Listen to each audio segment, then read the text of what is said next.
Yeah, welcome to today's TripleN-Talk. Thank you so much for coming.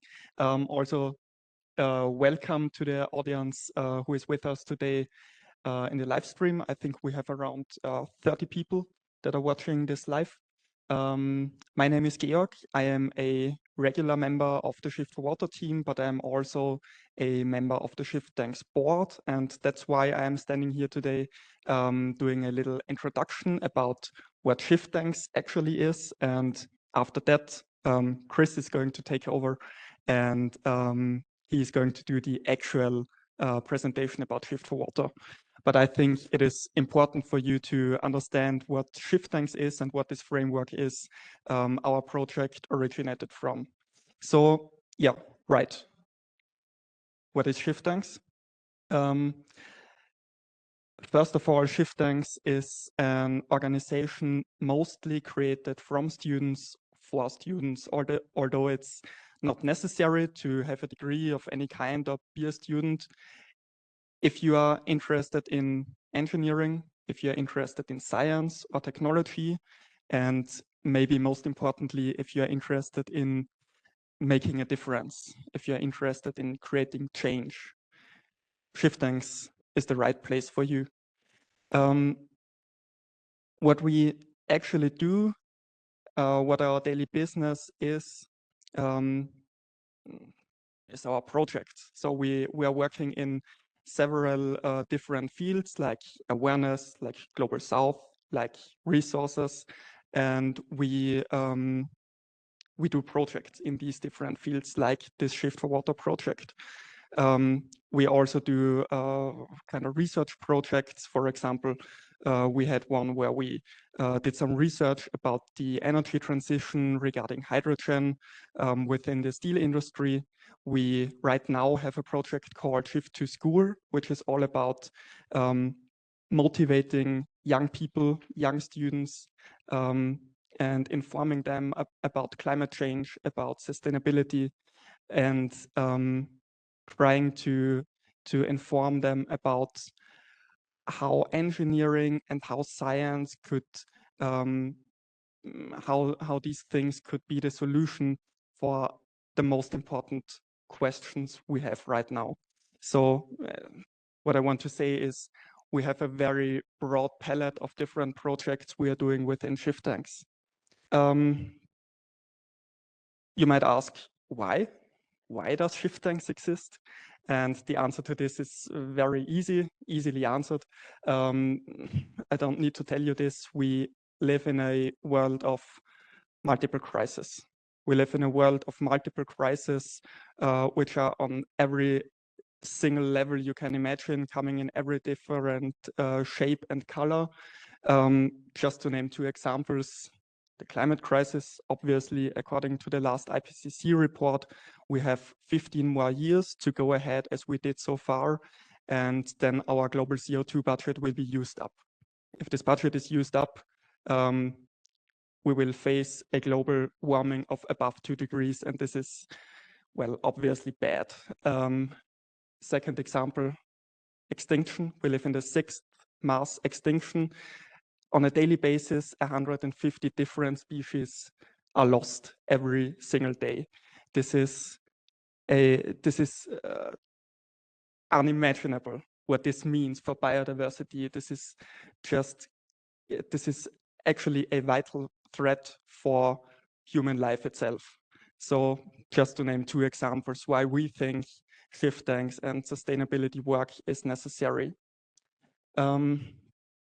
Now you might ask, why? How are we going to make a difference? Because after all, we're just a bunch of students sitting together, talking about stuff, maybe having a beer with it. So what do we do? How are we achieving our goals? And first of all, I want to stress one point. We are not the last generation. We are not Fridays for Future or Extinction Rebellion, without wanting to make any statement about these organizations, but we have different higher goals. Our biggest goal is not to create attention within the public, although we do create attention with several projects, but this is not the thing we yeah, this is not our higher goal. To explain to you what shiftTanks is all about, I want to introduce you to our so-called shiftTanks journey. First of all, it is really important, in my opinion, that like-minded people come together, that like-minded people sit together and talk about the pressing issues we face today. It is a crucial thing to have a community around you that supports you and that helps you answer difficult questions. So having a network of sustainable engineers is a crucial point of shiftTanks. The second point I already talked about, it's the heart of shiftTanks. These are our projects. And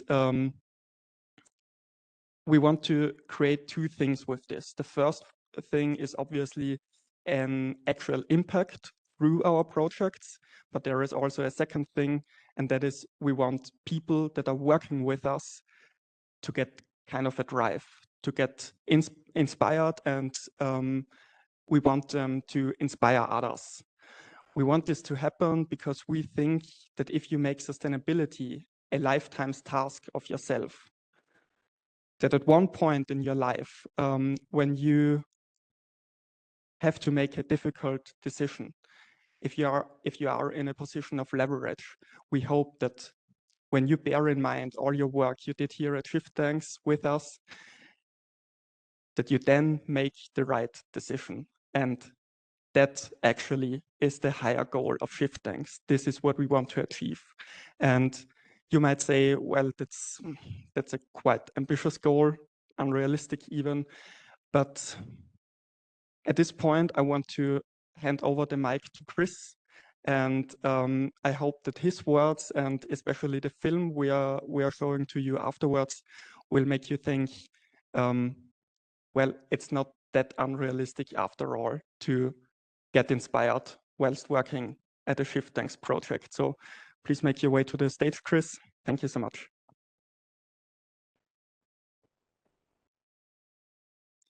Thank you, Georg, so much for this kind of introduction and as well showcasing what shiftTanks is all about and its vision and as well its mission.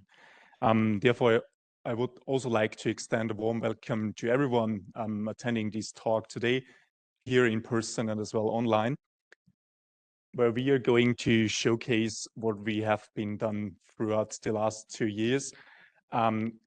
As Georg already mentioned, shiftTanks consists of several tanks, and our team has been actively involved in the tank Global South. And within this tank, we tried to achieve and help these countries which are most vulnerable to climatic changes. And therefore, we created the Shift for Water project. And this Shift for Water project is going to enhance and increase the usage of a scarce resource. This resource is water for an agroforestry project. By having said that, I'd like to already mention our funding partners and, here on this first slide, which is the Fair Entwicklungszusammenarbeit, the Youth to Youth initiative from World Bank, and as well ÖH, BundesÖH, and we had several private donors, and without all of them, we would have not been able to fulfill our vision and to create this project and implement it in real life this year. By having said that, I'd like to show you where we are trying to make a difference. This agroforestry project is located and implemented in a village called Naiborkeju in the Samburu County. The Samburu County is in the northern part of Kenya, which you can see here on the right-hand side of this map. And by having said that, where we are trying to make a difference, I'm also going to show you how we are doing this and who is doing this. And hence, I'd like to proudly present you the team behind the Shift for Water project, which consists of several actively students from Montanuniversität of Leoben, and as well alumni, and our local project partner and dear friend Penina. The project itself is all about planting trees for a better future. And this has already been done from Penina during the last couple of years. She's in general from a small village, as already mentioned, called Naiborkeju, and where she also initiated this women-led agroforestry project. And this women-led agroforestry project is intended to increase the food supply and also raise independence of the local community and Penina's family. You can see here her on the right-hand side planting trees, and on the left-hand side, this is like a big overview of the area where we had been this year, but this will be explained later on in more detail. To start off, what is an agroforestry project at all? An agroforestry project is a combination of the growing of different kinds of trees, shrubs, legumes, vegetables, and the idea behind this is to create a kind of a symbiosis with all these different trees, etc. So it can be said it's a combination of agriculture and forestry combined to allow these kind of plants to thrive in harsh environments, which are seen as well in countries like Kenya. It also ensures that the food security and resilience can be enhanced due to the symbiosis of this different kind of plants. And it also creates jobs and it enables financial independence. For instance, by establishing this agroforestry-led or women-led agroforestry project. And last but not least, if you're going to think these agroforestry project a bit further and scale this up to entire regions, you can create a different microclimate within these regions and allow further food supply and also more resilience within these harsh environments. This sounds promising, isn't it? But the thing is, these countries do also notice highly impact of climate change, which leads to severe fluctuations between flooding and drought and heavy rainy seasons. And these can be seen via on the left-hand side, droughts, extended heat waves, low groundwater tables during these periods, and as well no rain to fill up the water storages. And on the other hand side, we do see heavy rainy seasons, which means it rains typically that heavily that the soil can't infiltrate all the water, and also the groundwater can't be recovered. And this leads overall to a great lack of water, and especially the access to clean water, which means water isn't just used for the agroforestry project, which has already been implemented. Water is also used for sanitizing, for drinking. And as this project we were implementing is also intending to increase the agroforestry project, which means more water is needed. And to come back to that, there is even a higher lack of clean water. You can also see this here. Yeah, doesn't matter. This costs about $3,000 a year for this water delivery. This is the status quo. And just imagine if you increase the water you need for this entire project. And this brings me then already to the solutions we were implementing and which we were brainstorming to solve these issues, to make it better. We were starting back in 2020, where a contact with Penina and Graz led to the brainstorming and thinking about ways how to solve this issue, how to solve this water issue within the community, how to increase and or decrease the water consumption and make it more efficient, how to increase the water storages. And therefore, we were starting with sitting together with Penina, brainstorming, thinking about ways how to implement it, how to have practical solutions which are high in problem solving, but also high in the acceptance from the local community. Which means we created kind of a solution matrix. And this solution matrix consists of several technologies. We were thinking about, for instance, metal organic frameworks to harvest water throughout the atmosphere. We were thinking about active dew collectors. You may know them in humid cellars, these air dehumidifiers. But there is also a problem. These consume a lot of energy. And as you can imagine, these areas do not have power lines and unlimited source of electricity, which means we need to have solutions which can be independent.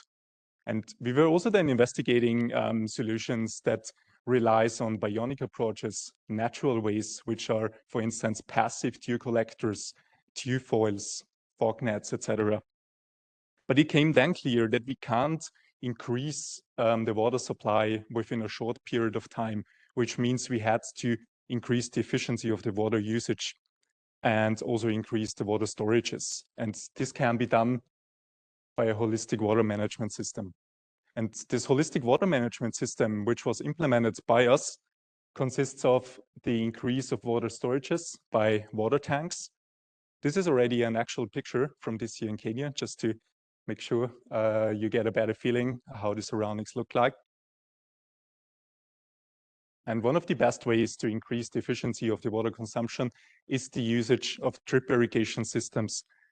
The idea behind these drip irrigation systems is to water the plants directly at the roots, as you can see it here in the picture.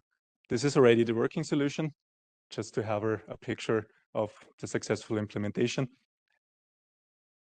Another important thing is the water conservation by landscaping.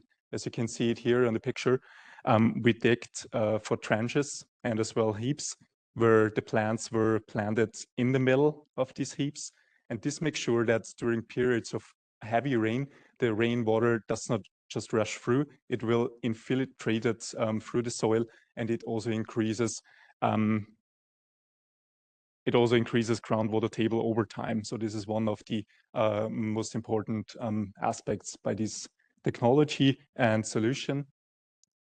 As already mentioned, we've installed dew foils to collect dew out of the atmosphere, or to condense the humidity, to have it in the right perspective. And last but not least, to have this holistic water management run automatically with an independent energy source, we've installed a PV system to have, first of all, the pump powered by this PV power, and as well further appliances within the entire farm. And as we are technicians, we've calculated every single detail, and based on that, we were then able to already expect the impact which we want to achieve. And this brings me, or brought us to a number which led to a decrease of the entire water consumption of about 75%. And this also led then to a decreased amount of money, and already increased the sustainable food and water supply, which means people there have more water, more access to food. It also enhances the empowerment through this women-led agroforestry projects. Also another independent energy source. And last but not least, the annual savings accounts for 2,400 euros. And to bring this into perspective, school fees in Kenya are about 240 euros a year per children, which means we can allow 10 children to go to school to get education. So this is our expected impact based on our calculations. And now I want to show you how we went from these theoretical numbers to an actual implementation in real life. First of all, we just got, back in 2020, we just got pictures and sketches.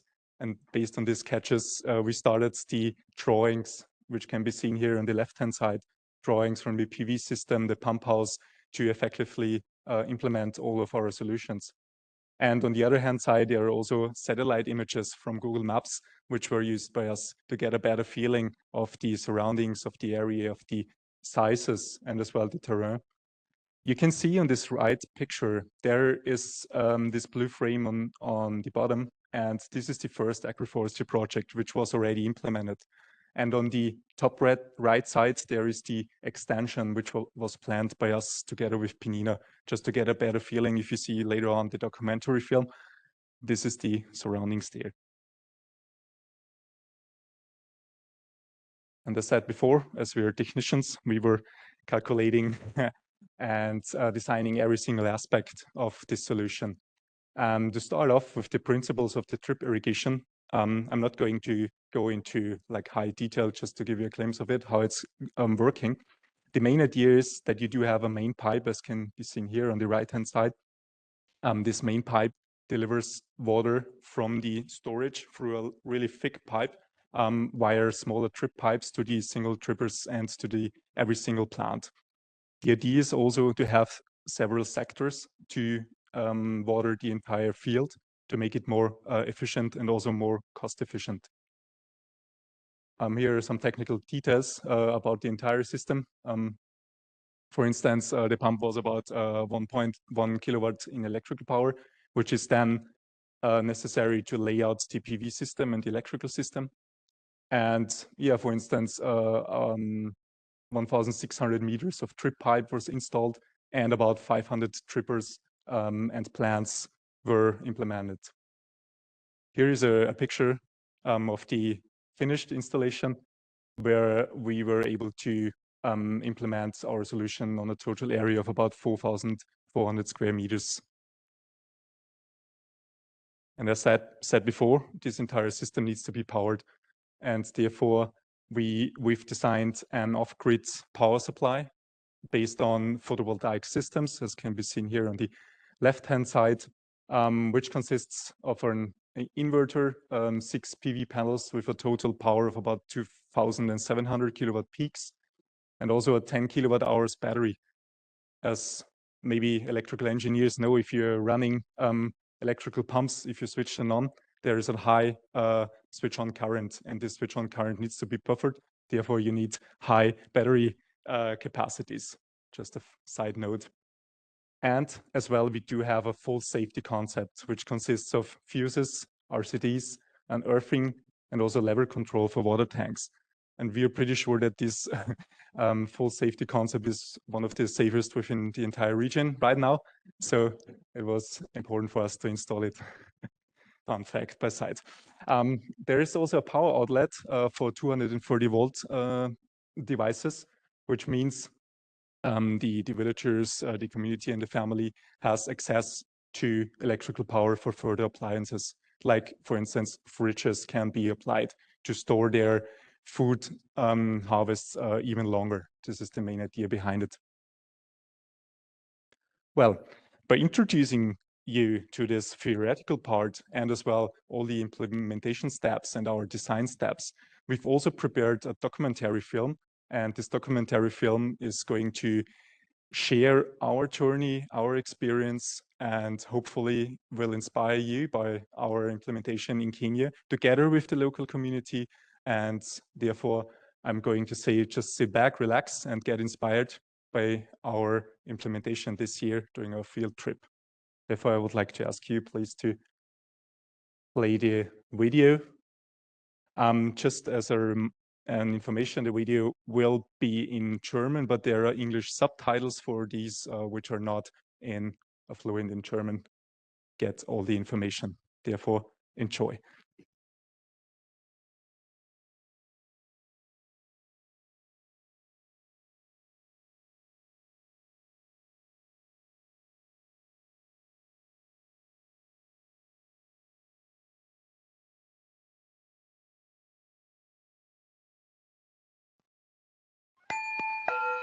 Als ich das erste Mal Penina kennengelernt habe und sie mir von ihrem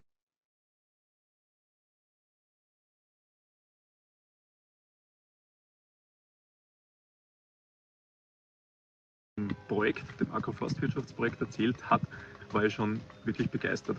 Und sie hat dann immer wieder von den Problemen auch erzählt, was die Wasserbereitstellung für dieses Projekt betrifft. Und da hatte ich mir gedacht, wir können mit unserer technischen Expertise die Wasserbereitstellung effizienter gestalten. Gemeinsam mit dem Verein shiftTanks und einem tollen Team mit unterschiedlichen technischen Hintergründen haben wir uns dann an die Planung dieses Projektes gewagt. Insgesamt haben wir 2 Jahre lang geplant und sind jetzt tatsächlich hier in Kenia und wollen unsere Lösungen auf den Boden bringen. Wir sind hier, um eine Tröpfchenbewässerung zu installieren. Wir haben uns für ein System entschieden, das flexibel adjustierbar ist. Das heißt, das auf Gripper setzt, die an willkürlichen Punkten eingestochen werden können. Für die Auslegung des Systems benötigten wir Eckdaten.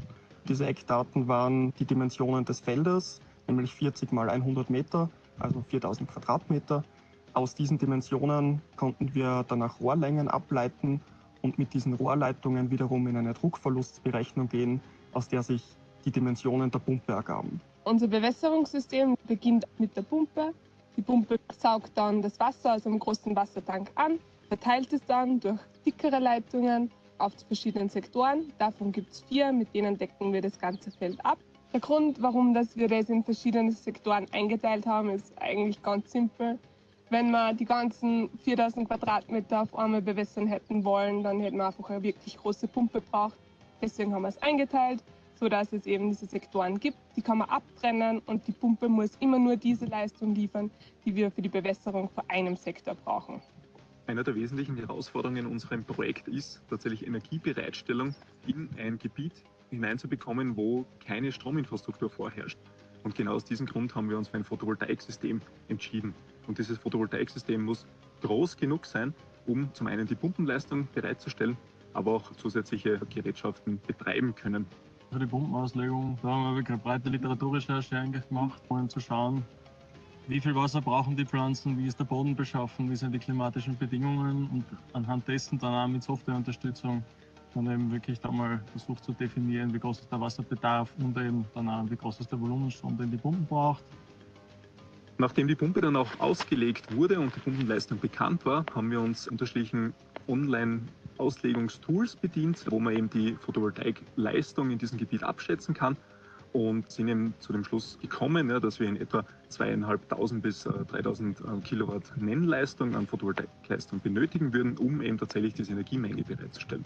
Nachdem wir ein sogenanntes Inselsystem installiert haben, also ein netzunabhängiges System, benötigen wir auch Batteriespeicher.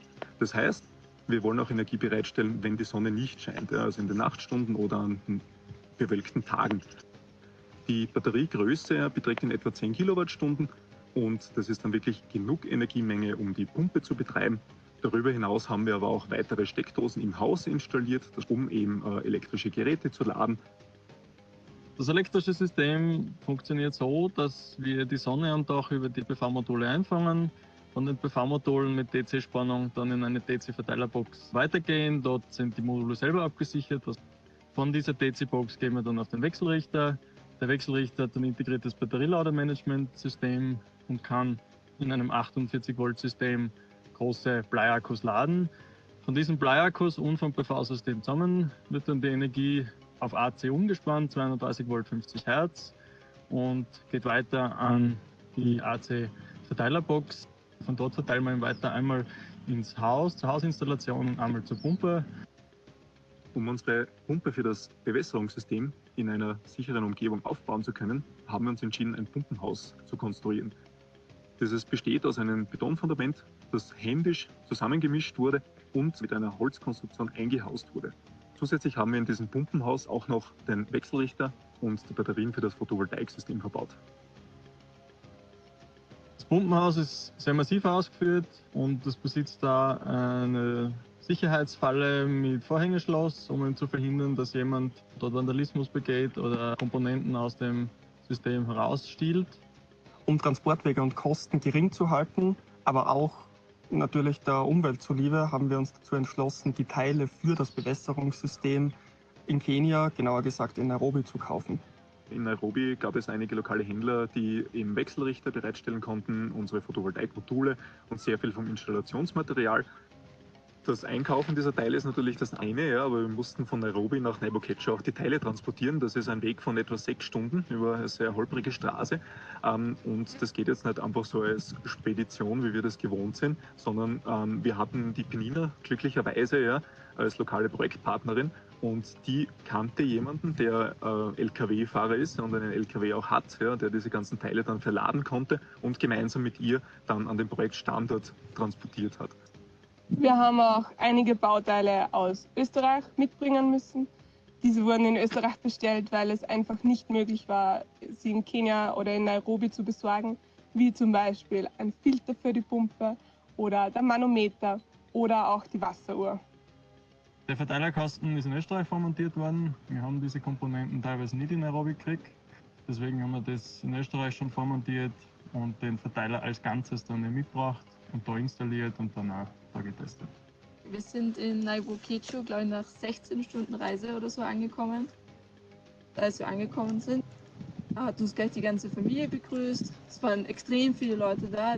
Als wir angekommen sind wir vor einem leeren Feld gestanden, ohne gepflanzten Bäumen, ohne gegrabenen Gräben und ohne großartige Infrastruktur. Also es hat tatsächlich nur einige Wassertanks zum Speichern von Regenwasser gegeben. Unser Equipment, ja, das war natürlich feinsäuberlich aufgeschlichtet, aber sonst gab es nichts. Und dann machten wir uns ans Werk. Als wir da angekommen sind, das erste Mal dann das Gelände begangen sind und auch geschaut haben, wo das Pumpenhaus dann stehen wird, haben wir schon gesehen, dass es sehr herausfordernd wird. Wir müssen alles einmessen, alles genau einschneiden und alles im Detail anpassen. Also so Produktion von der Stange und schnell alles aufstellen war da leider nicht möglich und das war durchaus fordernd für alle. Nachdem wir angekommen sind, haben wir uns das Lagerfeld angeschaut und das Gelände im Gesamten. Und da hat man schon gesehen, dass es nach Osten abfällt. Deswegen haben wir uns überlegt, dass wir wie beim schon bestehenden Food Forest Gräben brauchen, damit das Wasser am Feld gespeichert werden kann. Da es hier entweder staubtrocken ist oder eben Starkregen gibt, kann die Erde schwer den Regen aufnehmen. Und deswegen wird sie eben durch das Gefälle das Wasser nicht am Feld halten, sondern das wird einfach drüber fließen bis zum tiefsten Punkt im Tal. Deswegen braucht man eben diese Gräben und Erdhügel, damit das Wasser besser am Feld gespeichert werden kann. Auch haben wir das Feld noch einmal neu vermessen. Insgesamt sind wir dann auf 17 Gräben, also 16 Erdhügeln, auf denen wir Bäume und Pflanzen pflanzen können, gekommen. Nach dem Vermessen haben wir dann bald zum Graben begonnen. Am Anfang ist es wirklich sehr langsam gegangen. Da haben wir als Werkzeug eine Art Hacke gehabt und Schaufeln waren auch da. Aber die Erde mit dem Gras oben war ziemlich hart. Also hat man ziemlich darauf einhämmern müssen, dass da irgendwas weitergeht.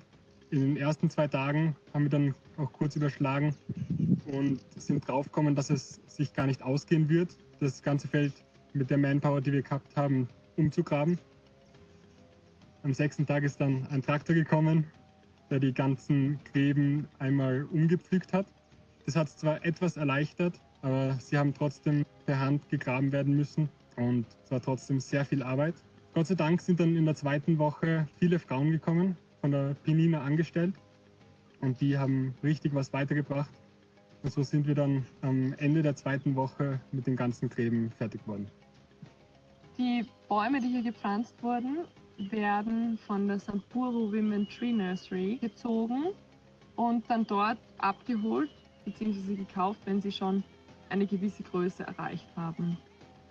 Überall waren die Samburu Women auch gekleidet in ihren traditional clothes, mit ihren Ketten und mit ihren Armbändern. Alle haben gelacht, haben Penina umarmt und sie haben dann auch für uns gesungen und getanzt. Und wir haben das ganze Auto beladen. Zurück in Naiborkeju wurden dann erstmal alle Bäume ausgeladen und aufs Feld getragen. Dabei haben dann echt alle mitgeholfen.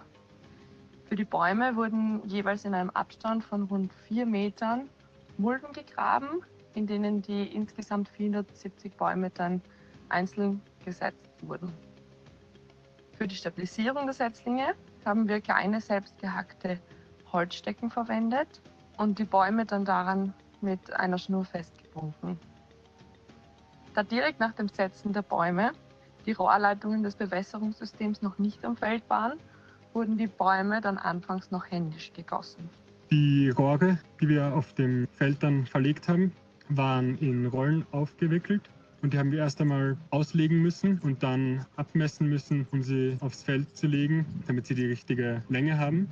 Und dann haben wir mit vielen Verbindungsstücken die Rohre neu verbinden müssen, was auch ziemlich schwierig war, weil das zuerst nicht gut geklappt hat, dass ziemlich schwer ist, das Rohr über den Dichtungsring zu bekommen, weil das war so ziemlich alles undicht am Anfang. Meine Hauptarbeit hier war eigentlich die ganzen Teile für das Wassersystem zusammenzuschrauben. Und bevor ich sie zusammengeschraubt habe, musste ich sie mit dem Teflonband abdichten. Ich glaube, ich habe über 100 Gewinde abgebunden und zusammengeschraubt. Nachdem alle Rohre dann am Feld gelegen sind, haben wir auch noch Brücken in den Gräben gebaut. Erstens, damit man nicht über die Rohre stolpert. Und zweitens auch, damit das Wasser besser im Feld gespeichert wird. Diese Brücken wurden so gebaut, dass wir zuerst große Steine hergekarrt haben, die uns ein bisschen die Arbeit abnehmen sollen, die Erde aufzuschaufeln, was aber trotzdem sehr viel Erde gebraucht hat, dass die gut stehen. Nachdem das ganze System an sich jetzt eigentlich sehr gut funktioniert, war der wichtigste Punkt eigentlich den Frauen, die das ganze Feld hier bewirtschaften werden, zu sagen, zu erklären, wie das alles zum Einschalten ist, was für Probleme sich da ergeben können. Und wir sind mit denen da 1,5–2 Stunden lang das Viertel auf und ab gelaufen. Die haben jeden Hahn einmal auf und zu gedreht, die haben die Pumpe mehrmals eingeschalten, die haben die Sicherungen rein und raus gegeben. Die kennen sich jetzt relativ gut aus. Wir kennen unser System natürlich schon sehr gut, aber die Einwohner hier, für die ist das natürlich was ganz Neues. Also müssen wir auch schauen, dass das nachhaltig funktioniert. Und deswegen haben wir für jedes einzelne Teil ein Erklärvideo gemacht, wie man es zusammenbaut, wie man Fehler ausbessern kann und wie man die Teile neu einbauen kann. Wir haben da eigentlich eine gute Arbeitsteilung gehabt. Es hat jeder seine spezifischen Tasks gehabt. Zum einen für das Installieren des Bewässerungssystems, das Verlegen der Schläuche, aber in erster Näherung einmal das Graben der Gräben. Und dann hatten wir noch ein Team, was das Photovoltaiksystem installiert hat, was das Pumpenhaus aufgebaut hat, die Tests mit den Taukollektoren durchgeführt hat. Also wir hatten wirklich eine gute Teilung und wirklich alle Teammitglieder waren da aktivst dabei und haben versucht, ihr Bestes zu geben. So viele dieser Tätigkeiten, die wir gemacht haben, sind für alle das erste Mal gewesen. Also keiner von uns hat bisher Photovoltaikmodule auf ein Dach installiert, vor allem auf ein Dach, was jetzt nicht unseren Erwartungen entsprochen hat. Aber wir haben dann mit einem sehr, sagen wir mal, kreativen Prozess, haben wir uns da quasi herangetastet und diese ganzen Tätigkeiten gemeistert. Das meiste Werkzeug hatten wir mit, aus den eigenen Werkzeugkästen von zu Hause, haben wir einfach reingepackt und mitgenommen. Aber schlussendlich bist du dann doch, ich sage mal, sehr weit weg von großartiger Infrastruktur. Das heißt, du hast ein gewisses Werkzeug nicht zur Verfügung und da haben wir dann einfach adaptiv unsere Werkzeuge improvisiert. Beim Zusammenbau war es eigentlich so, dass jeder Tag aufs Neue es war konstant irgendein Problem zu lösen. Alles war einfach immer mehr Arbeit, als wir gedacht haben. Alles hat uns vor sukzessive neue Probleme gestellt. Das Zusammenschrauben von diesen ganzen Teilen, die wir gekauft haben. Zuerst haben wir gedacht, das ist leicht. Dann haben wir das System eingeschaltet, dann hat es einmal überall rausgetropft. Dann haben wir gemerkt, okay, wir haben es einfach überall falsch gemacht. Und das sind halt so Dinge, da kommt man erst mit der Zeit drauf. Und da haben wir einfach eine sehr, sehr steile Lernkurve gehabt. Aber der Bewirtschaftung der Food Forests sind einige Herausforderungen aufgetreten, auf die wir wirklich nicht vorbereitet waren, wie beispielsweise ein sehr hoher Insektendruck oder riesen Termitenhügel, Termiten, die alles untergraben.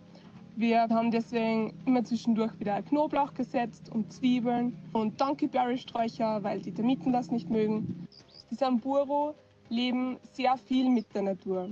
Und es war sehr wichtig, dass wir es geschafft haben, einen Kompromiss zwischen dieser wilden Natur, die es hier gibt, und einer kultivierten Landwirtschaft zu finden, die auch die Erträge bringt, damit es hier einfach besser funktioniert und die Ernährungssicherheit hergestellt werden kann.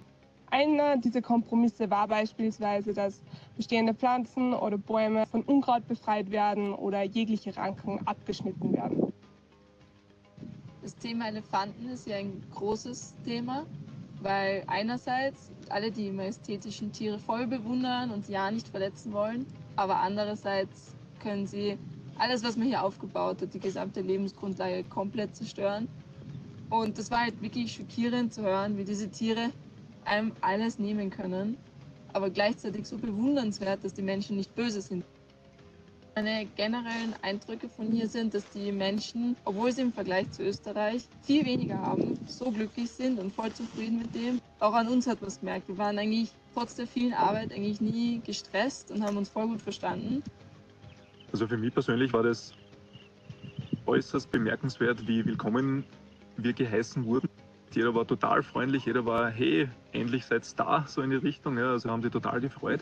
Und deswegen war das wirklich schöne Erfahrung, dass man gemeinsam mit der Community hier leben kann, ja, und deren Alltag einmal kennenlernt, den Alltag auch besser versteht.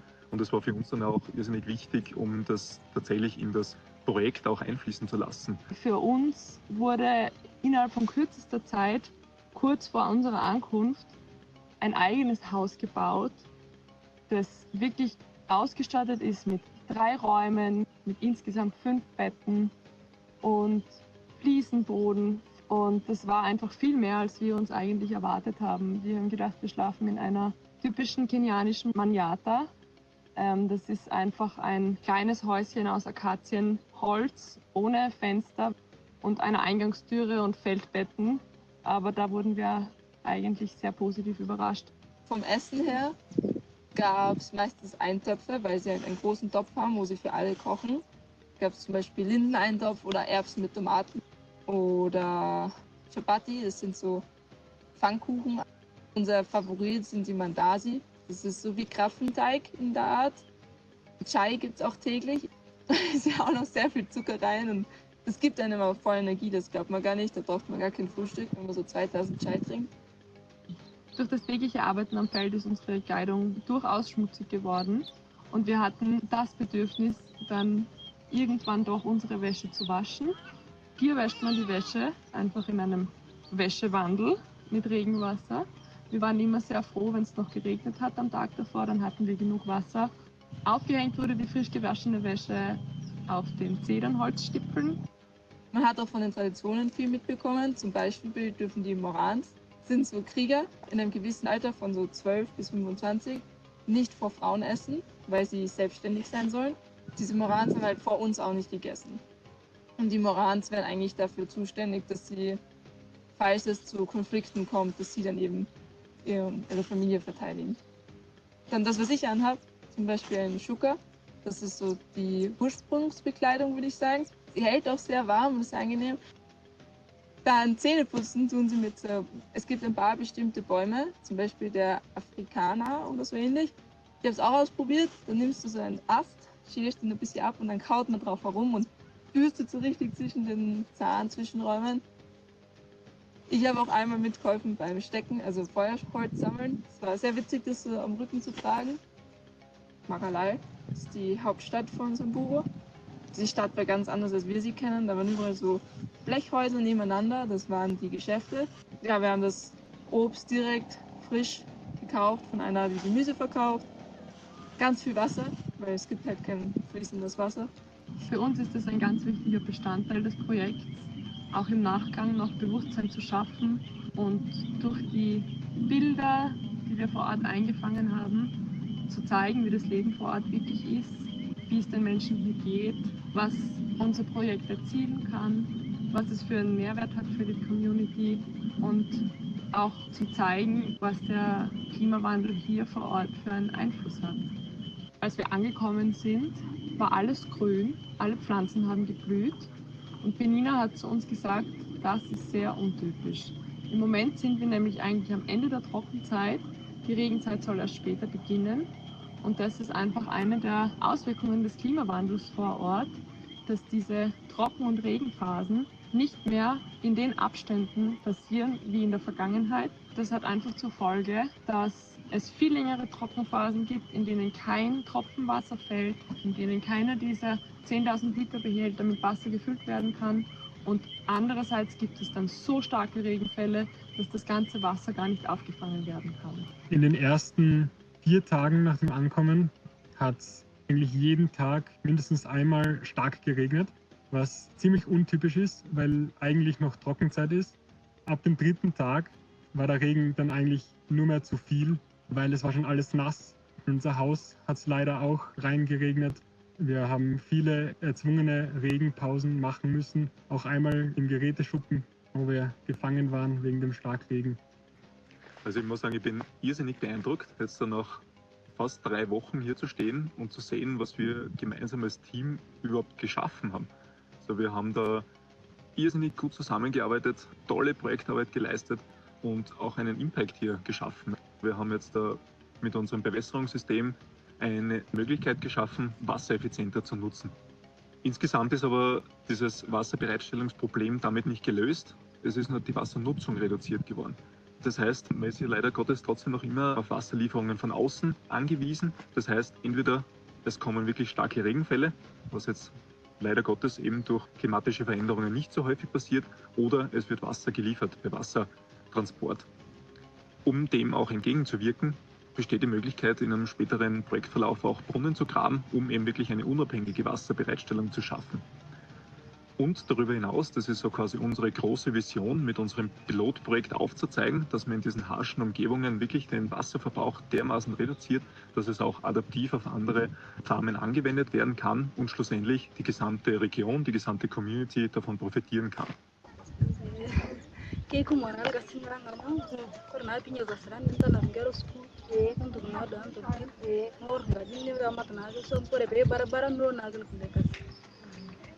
Mkuwe nagela kita yobad nige asta nagel gasi nagu kelele naga amu mubur na yara rushi gasi lokol wole.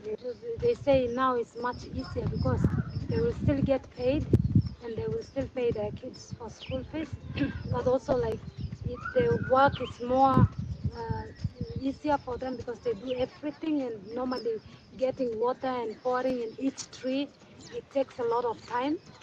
And they don't have time to go for firewood, for water, and the children will come back home without food, and like they haven't had time to cook because they didn't go to the forest.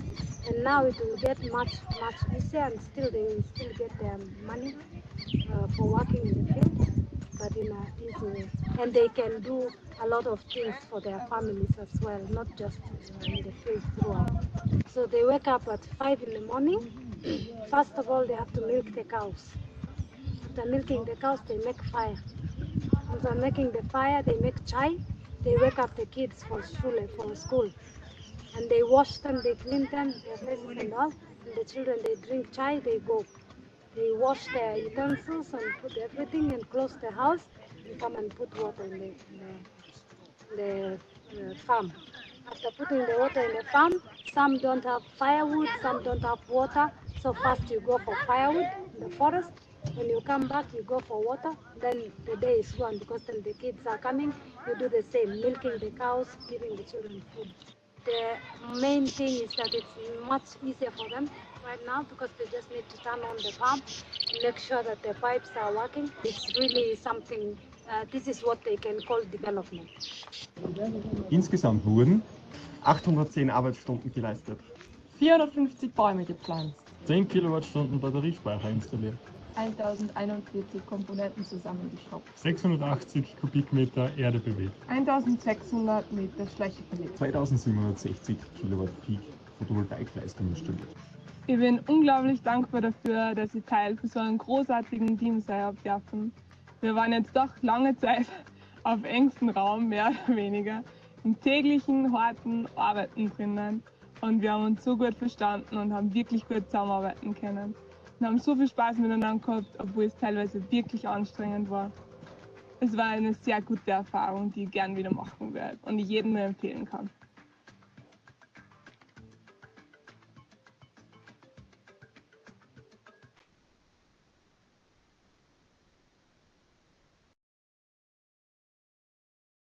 Looks good, perfect. So you've seen this really inspiring movie right now, and first of all, also thank you to Teresa cutting the video, the imagery we've done throughout the 3 weeks. Also on Felix, I was mentioning Felix Wicher as well, doing all the audio within this project. So they were working really hard on this, and everyone who is into video cutting knows how much time needs to be consumed in there. So as you've got a real good glimpse of what we were doing, there was a lot of preparation work by the beginning of this year. There was a lot of work afterwards at the end of this year. And now we are staying here and showcasing what we have done.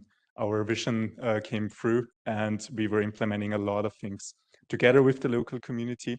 And therefore, I would also like to welcome Penina here on stage to give a glimpse, right now, to share her experience living together with us in Samburu, and how your experience was throughout the time this year in Kenya. Therefore, I hand over the mic to you. Thank you, Chris. Normally, I talk and talk and talk without end. But today, I will try to keep it short because it's about these guys here. And you've seen what they did. And the moment they told me they want to come with me to Samburu, I was like, damn, they don't know where they're going. And they are very young. And Samburu, as you see in the film, they can tell you, it's not just a walk in the park. It's not somewhere you just go and feel like, oh, I can relax. Anything can happen. An elephant can come to you and you're just lying down there, you know, like having a self-time. Then you turn around and you see an elephant or something. So that's Samburu. So when I met these guys here, I was running the project alone, of course, here, but there in Samburu, I have a very reliable group of people, group of men and women who dedicate themselves to changing the world in a very tiny, small ways. And trust me, we might be like tiny, tiny ants on the ground, but we are the government is very scared of people like us because we are making people more independent from the government. Because if you create something like this, it means they depend on themselves, the community depends on themselves for food, and so the government has no access to them. And that pisses them off because they want people to depend on them so they can come and bring a kilo of rice and buy you. You can vote for me, I give you a kilo of rice, you know what I mean? But when you bring people from different walks of life, from different expertise, like I met these guys, I didn't know that I could save that amount of money to do something else because I was buying water twice a week, and that's like 80 euros. So I need to do a cleaning job every week here in Graz to at least to get to earn this black money. Not really black money, because when I send then it's there. I'm just saying, but don't put me in the finance. Yeah, and so I need to create ways of saving this money. But trust me, the impact these guys brought to our village is huge. Now we just added 9 students from the high school. We pay their school fees starting next year because we save money. So the money we saved from water, we take 9 more students to school. When I talk about we, it's normally me. It's just me looking for ways to get money. But still, I don't feel like I'm alone because there are a lot of people in Graz who supports me. I have a family who supports me. And when I went with these guys there, you see them blending, like you find them around the fire and you're like, damn, we can live in peace. Like it doesn't matter what color of my skin I have, we can really live in peace and we can really make a change. And they made a huge change. And the parents who are here from these students, you should be very proud of your children. And we can all really make a difference. I'm not going to take a lot of time. I wrote a speech, but I'm not going to, to read the speech because I'm terrible at reading speeches. But I'm just saying, if we make in your mind, if you create in your mind that I want to make a difference in the world, you don't need to build a school. You don't need to do a drip irrigation. You don't need, but there are a lot of small things that you can bring your idea. How about we do this? Yeah, you bring ideas, we brainstorm, and it just works because it worked for us. It was not easy. Sometimes we don't get people. People are going to market. People are going to the forest. We're just right there with the digging tools, and we're standing. Where can we start? Where do we have to start? Because it's a huge field. No people, it's just us. The sun is hot as hell. And then 5 minutes later, it's raining. It's not easy to dig. But after all, we did it. Within 3 weeks, we did that. We installed, I'm saying we because I bought the things. You installed it, but I bought the product. So I say we installed the drip irrigation system, despite all the hardships. 2 months ago, an elephant went there. Of course, we have also this, and took one tree that we planted. We planted 450 trees. So the elephant destroyed 3. Sorry, guys. That's nature. So it took one from the roots and broke 2 in half.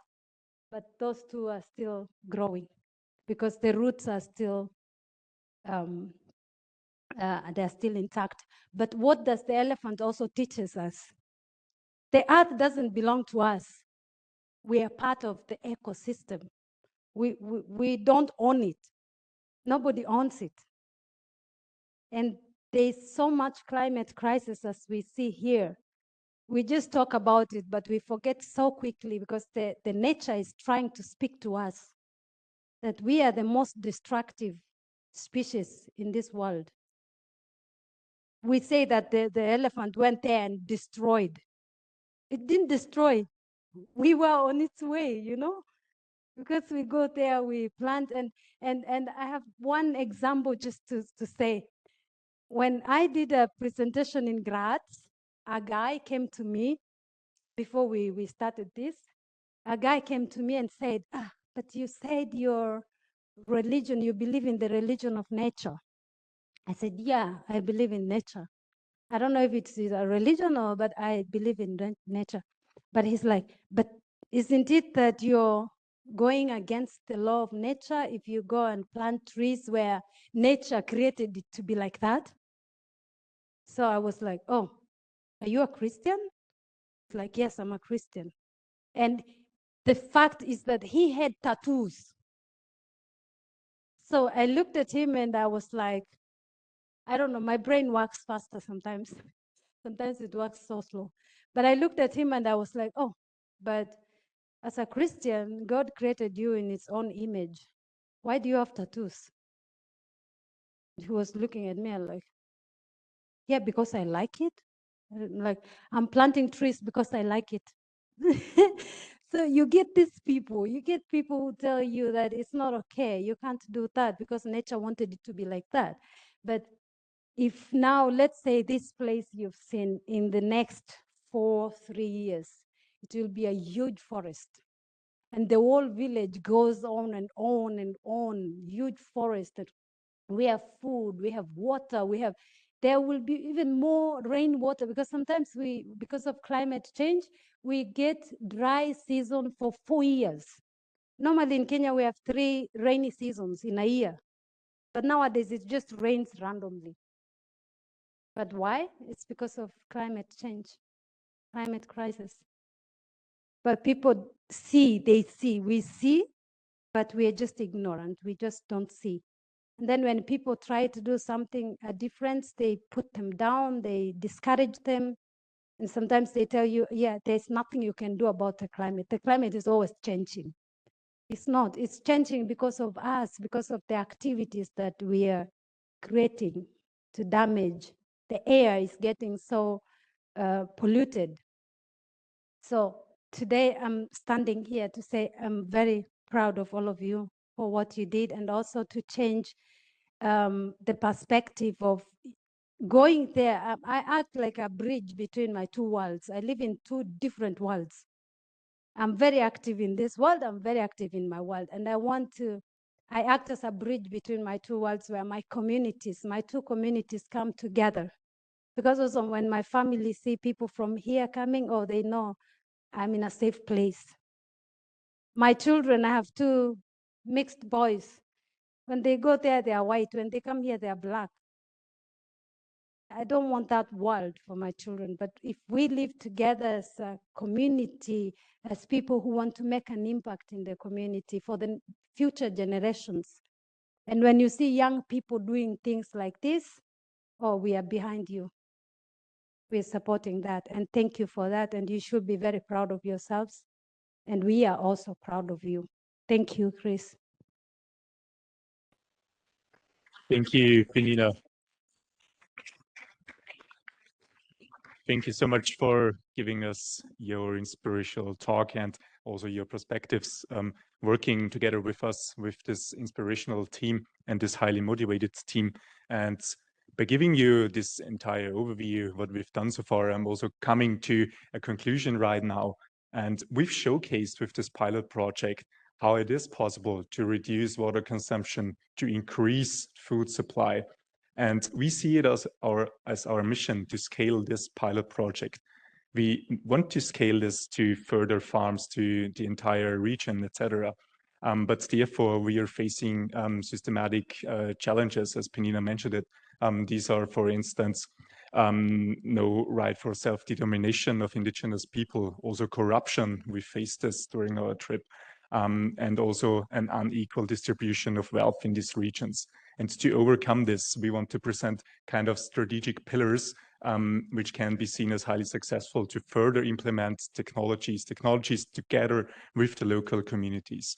And therefore, we do see like 3 pillars as the main important ones, which are increasing healthcare to enhance the well-being of the local community, also create new business models which creates independence, as Penina already mentioned it, like the agribusiness and the women-led agribusiness.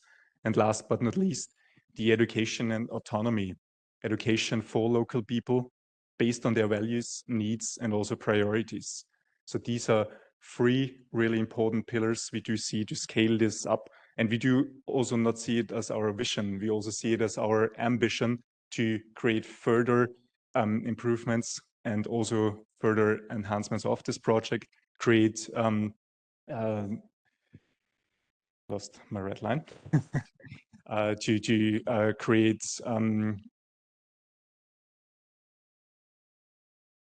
sorry. No, to come up with other initiatives to work together with them. No, got it, I'm really sorry.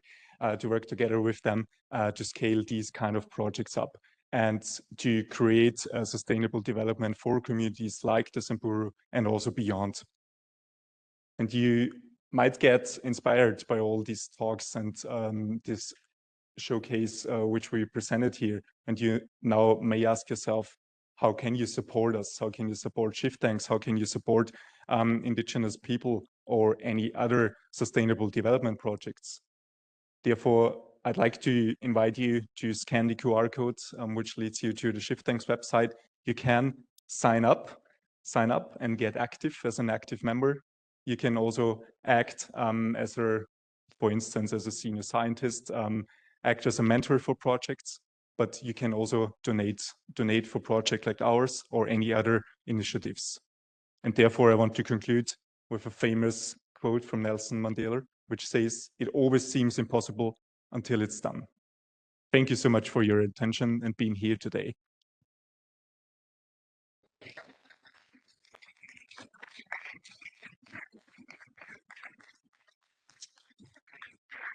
Thank you so much, and thank you also again to all the team members. You're really inspiring, and working together with you is great fun. So spending my spare time for these kind of activities is definitely worth it. And now I'm going to open the discussion, room for questions, and also questions for the online audience. If you do have questions, please write it in the chat. The questions will be displayed here on the screen. And therefore, I'd also like to ask you, if you do have any questions, please feel free to ask them. Do you want to have a mic? No, because Oh, okay, yeah, we do. Of course, able to shout here in the lecture hall. That's not a problem. Thank you very much. Congratulations to the team. Congratulations to you. I have one point. So you mentioned Nelson Mandela. There is a famous lady that is making a grassroots movement all over the world. And she wrote a book, The Book of Hope. No, my goodness, now I forgot the name. That's unbelievable. The chimpanzee researcher, Jane Goodall. Yeah, you have probably heard of her. She has institutes all over the world, and I recommend you maybe to get in contact with such a Jane Goodall Institute in Vienna, for instance, because that is really her idea, to have small projects, involve people. And I have a question to you. When you see here this new building, and in front of the building all concrete, where also the water runs away, and below the concrete there is a parking garage. Also we have next door a train station. Yeah. So what can you tell us how we should change here our way of life? That would something that I would be interested to know.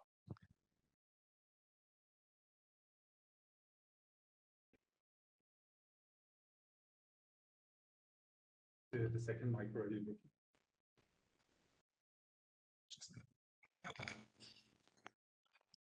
Oh, thank you for your question. Maybe just to be respectful, I should stand. So I think we have different ways of lives. We have a modern world. We have still an indigenous people who are trying to survive the both modern and traditional. We should see more of the positive parts from both worlds. For example, if someone asks me, what do you like about Austria? I'll tell you endless things that I like about Austria.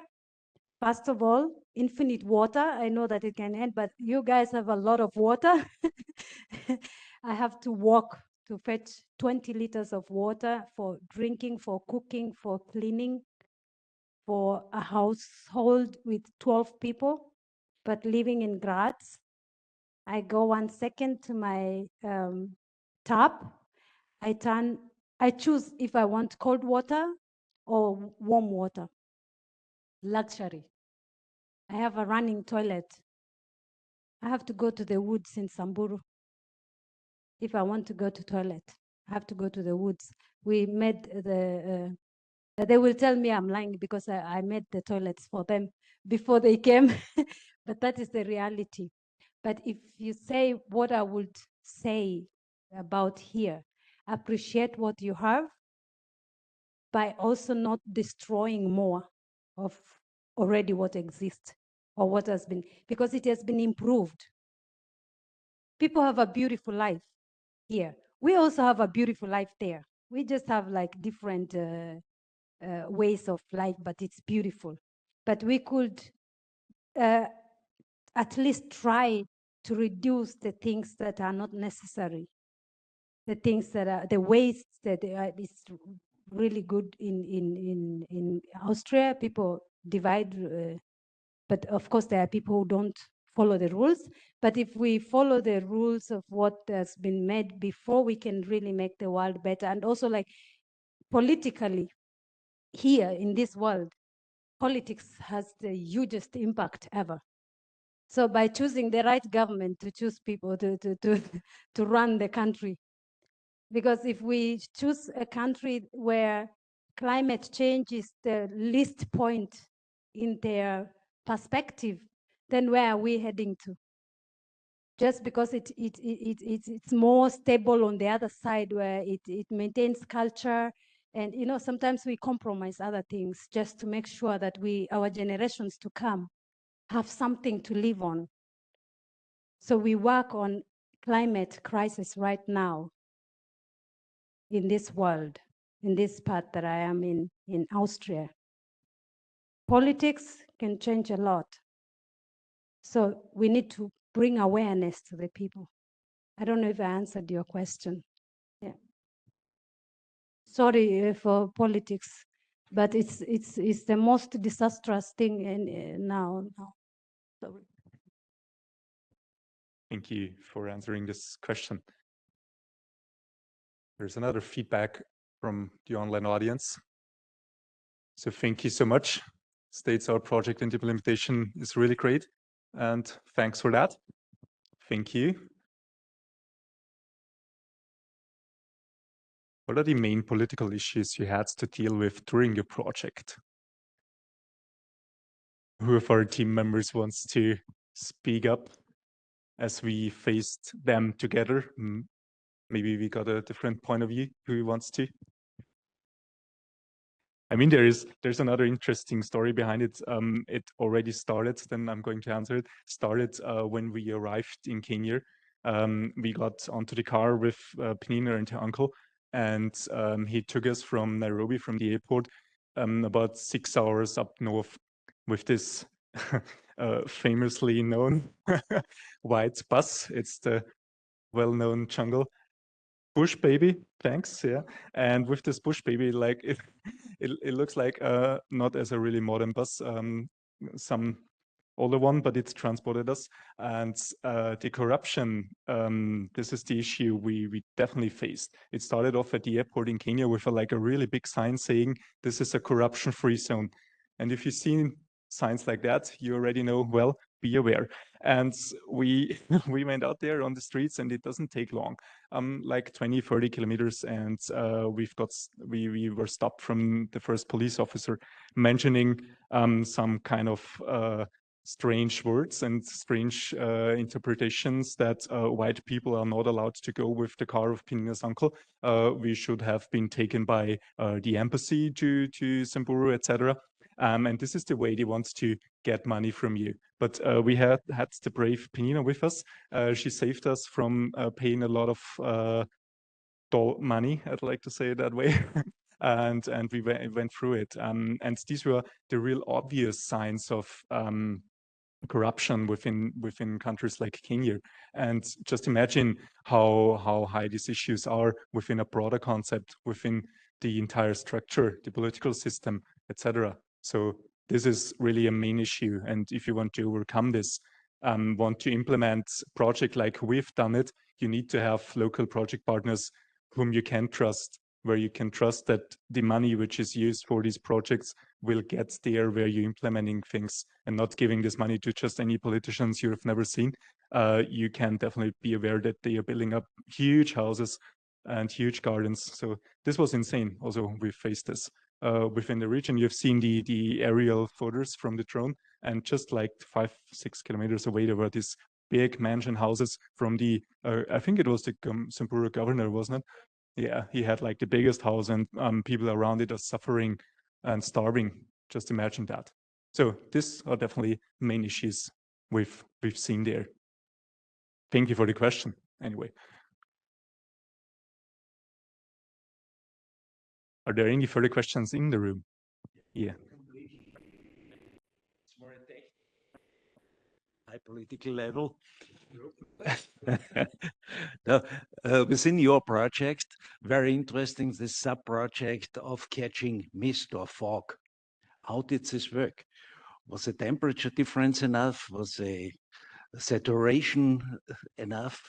What was the result? Team members now. Thank you for the question. Matilda, do you want to answer? You were mainly involved. So the structure of the foil was with like teeny tiny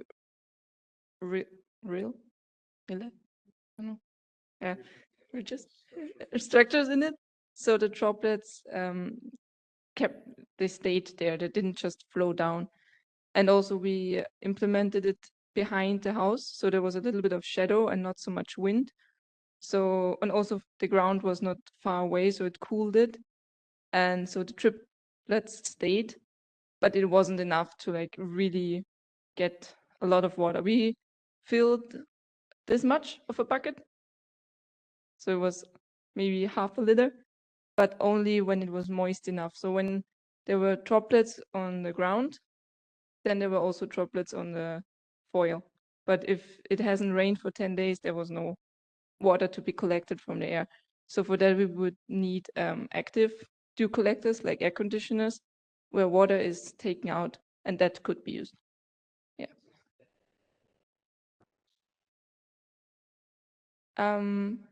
It was definitely colder, but not too cold. No.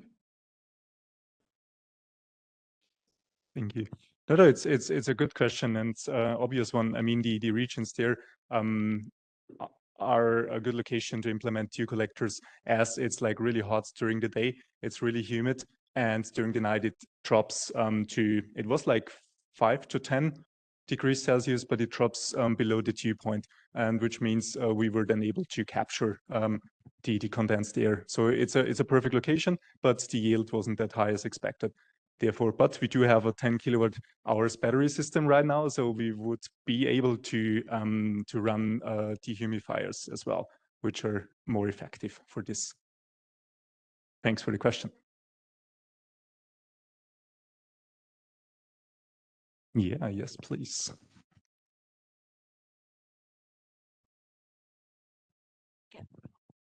I guess that's more of a philosophical question. It goes out both to you and to the shiftTanks team. How do you not like lose hope when you're working with climate change? Because I wouldn't necessarily call myself an activist, but I do try to be very informed and aware of what's going on. And there's just so much, excuse the word, bullshit happening. Like, how do you keep going every day? It's an excellent question. I'd like also to hand it over to one of the team members. Do you want to answer it? On a different presentation of ours, the last slide is, if we don't do it, who else will? I mean, it sounds pretty basic, I know, but that's what's guiding us, you know.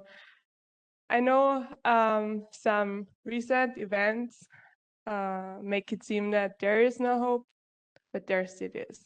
You have to believe it very deep down in your heart sometimes, but it's easier to talk about it and to regain hope in groups like ours, where everyone is just inspiring and doing the best they can to go on. Thank you so much. And also what you've mentioned before, to raise awareness, to be aware and share this with your people around and your surroundings. This creates a lot of impact. So keep on going. Maybe I just add a little bit on that, because I had the same starting this project. People were really pissed when I started because it was dry season for years. And the people said, I'm not going to fetch 20 liters of water to give to a tree. I would rather drink and use for cooking and something else. But it didn't really, it broke my heart, of course, but I went ahead and planted the first 61 trees. And then the elephant was eating most of them. And so it can happen that you completely lose hope. But again, after a few months or years, this forest started blooming. And the same people, it's just one example that I can tell you that was really, it just gave me more power to go on. The same people who were complaining of starting this agroforestry bullshit, as they say, because you buy trees, which is like €2 per tree. So they would say, I would rather give this money to the people to eat, to buy food than buy a tree. But then our forest, you know, the universe has a way of also giving back to the people who are really, when you do good, good comes back to you. So we planted a bunch of vegetables. It bloomed like hell, you know, like, okay, hell is not good, but like really, really like a lot that people has to eat it and it's too much. They have to go to the forest and to the market and sell. And they saw the impact of that small, tiny little forest. And they started hoping. And you saw also with the elders, they came to you because they were very interested, because they saw the impact that it brings. So you keep going without listening to people, because one day the nature, the environment will give it back to them, a taste of a little heaven that you create. So just because of that, a little example that keep me going, I didn't stop. If I stopped, they would have never seen that. So you keep going. Even if you just see trash lying on the floor, pick it up. It makes a huge impact. Thank you.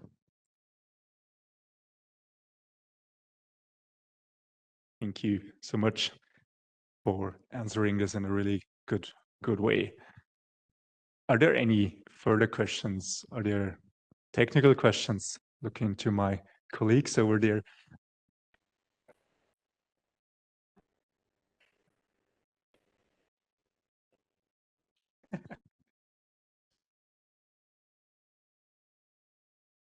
Thanks for summing that up, Martin. Thank you so much. I'm looking up on the screen. Are there any further online questions? I mean, we are already coming to close end. I mean, we have a couple of more minutes, but if there are no active questions which want to be raised via the microphone, I'm going to close the talk then. I'd like to thank you all again. Thank you for being here, listening to us, get inspired, get out there, share the words. And if you do have any further questions, you can come up right now and discuss with us. Come to shiftTanks. You can also be there without a member. We are always open, but you can also sign up and come active. Thanks again and have a great night.